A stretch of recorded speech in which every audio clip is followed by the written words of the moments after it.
Hatimaye serikali imekamilisha utekelezaji wa mradi mkubwa wa ujenzi wa meli ya kisasa ya MV New Mwanza yenye uwezo wa kubeba abiria 1200, tani 400 za mizigo, magari makubwa matatu na magari madogo 20, hatua inayotajwa kuwa ni utimizaji wa ahadi ya muda mrefu kwa wakazi wa mkoa wa Mwanza na mikoa ya kanda ya Ziwa.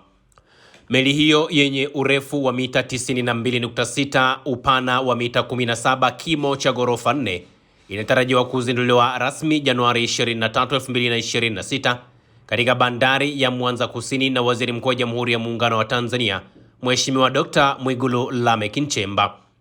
Uzinduzi huo unaashiria mwanzo mpya wa usafiri wa majini wenye usalama, ufanisi na tija katika Ziwa Victoria, kama anavyobainisha Waziri wa Uchukuzi Mheshimiwa Profesa Makame Mnyambarawa. Tarehe 23 katika bandari ya Mwanza South, Mheshimiwa Dr. Mwigulu Lameck Nchemba, Waziri Mkuu wa Jamhuri ya Muungano wa Tanzania, atazindua rasmi kuanza kwa huduma za safari ya meli hiyo. Meli ya MV New Mwanza ni meli kubwa kuliko zote katika Ziwa Victoria. Ina uwezo wa kubeba abiria 1200 na tani 400 za mizigo pamoja na magari makubwa matatu na magari madogo 20.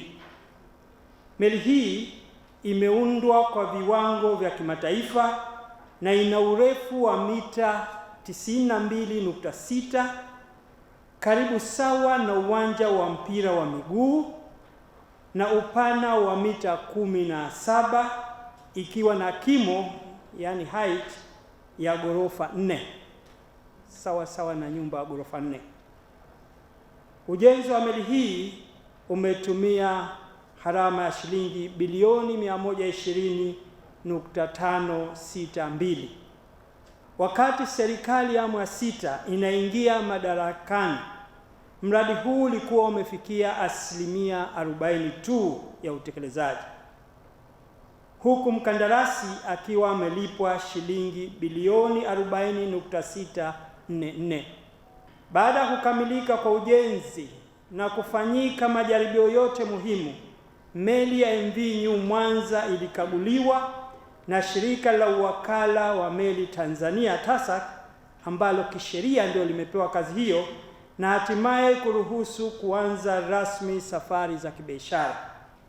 Hivyo serikali imeona ni wakati muafaka sasa kufanya uzinduzi rasmi wa safari za meli ya MV New Mwanza. Tutakuwa tunafanya safari kutoka Mwanza kwenda Bukoba kupitia Kemondo, lakini matarajio ni kwamba hii meli itakuwa inafanya pia safari kwenda Port Bell Uganda na Kisumu nchini Kenya.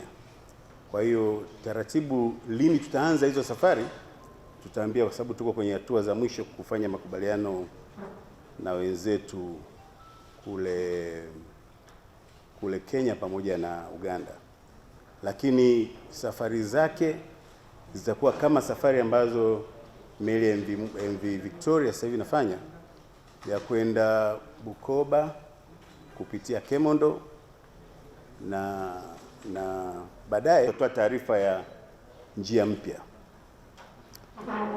Bei pia tutawatangazia kwa sababu baada ya uzinduzi tutakuwa na taarifa zote muhimu zinazohusiana na bei. Zile bei tulizokuwa tunafanya mwanzo zilikuwa safari za majaribio, kwa hiyo hata fedha, hata bei zilikuwa sio rasmi. Kwa hiyo tutatangaza bei rasmi, hazitatofautiana sana na MV Victoria, kwa sababu tumechukua hiyo kwamba hii meli ni wa Tanzania. Kwa hiyo Watanzania wenye hali zote ni lazima waweze kuitumia.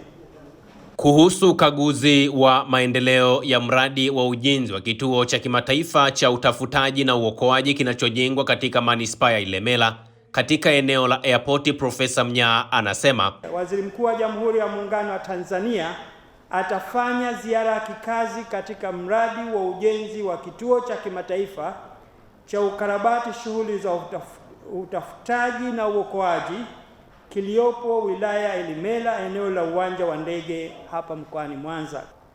Lengo la ziara hiyo ni kukagua na kujionea hatua ya ujenzi wa kituo hicho, ikiwa ni pamoja na maandalizi, mifumo ya uratibu na kuona uwezo wa kitaalamu uliopo katika kukabiliana na matokeo ya dharura yanayohusisha utafutaji na uokoaji, hususan katika maeneo ya Ziwa Victoria na maeneo jirani, na namna gani kituo hicho kinavyofanya kazi zake.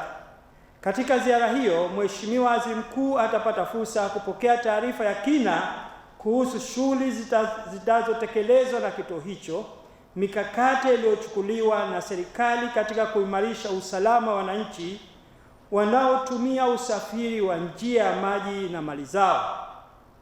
Utekelezaji wa mradi huu ni sehemu ya jitihada za serikali ya awamu ya 6 kuendelea kuimarisha mifumo ya usalama na huduma za dharura nchini, sambamba na kuhakikisha taasisi zinazohusika na uokoaji zinafanya kazi kwa ufanisi na kwa kuzingatia viwango vya kitaifa na kimataifa.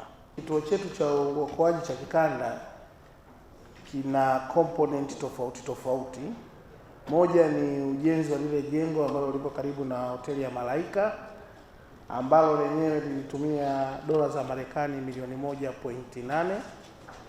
Lakini pia mradi huo pia ulikuwa unahusisha usimikaji wa maboya ya taarifa za hali ya hewa ndani ya Ziwa Victoria. Kwa hiyo kuna maeneo mbalimbali wamesimika mitambo ya kupima hali ya hewa ya ziwa, lakini vile usimikaji wa mitambo ya mawasiliano ndani ya Ziwa Victoria. Kwa hiyo kuna maeneo mbalimbali ndani ya Ziwa Victoria imewekwa minara ya mawasiliano kuwezesha muda wote kupata mawasiliano na watu wanaofanya shughuli za kibiashara za kiuchumi ndani ya Ziwa Victoria. Lakini vile mradi huu ulihusisha ununuzi wa boti ya matibabu. Nadhani kwa wakazi wa Mwanza waliona ilikuja, na boti zingine ndogo 2 za utafutaji na uokozi. Kwa hiyo tuna boti 2 za utafutaji na uokozi, lakini na boti ya matibabu. Boti ya matibabu ilitumia dola za Marekani milioni 1.7 kununuliwa, lakini na zile boti 2 ndogo za utafutaji na uokoaji nazo zilipata mkataba wa dola milioni 1.7. Lakini vile mradi huu na ujenzi wa vituo vidogo vya utafutaji na uokoaji. Kimoja kiko Nansio Kerewe, ukiwa unaingia tuna boti unakiona. Kingine kiko Musoma mjini na kingine kiko Kanyala nadhani ni Sengerema huko. Kwa hiyo jumla mradi nadhani ulikwenda katika kiasi cha dola milioni 5 hivi, ambazo kwa exchange rate ni kama bilioni 12.